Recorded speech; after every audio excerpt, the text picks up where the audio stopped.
Hello guys, so today I'm gonna show you how to upload large sized files that exceeded the free limit of Discord, which is 10 megabytes. As you can see, in order to upload more than 10, you have to get the Nitro, which you have to pay obviously, but I'm gonna show you a free method. So close this tab.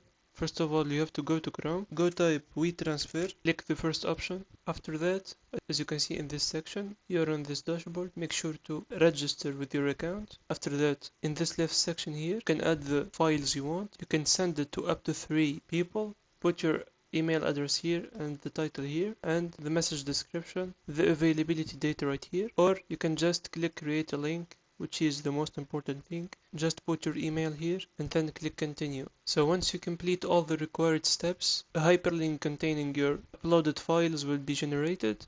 You just go copy it, go to your Discord and then paste it right here as you want to upload.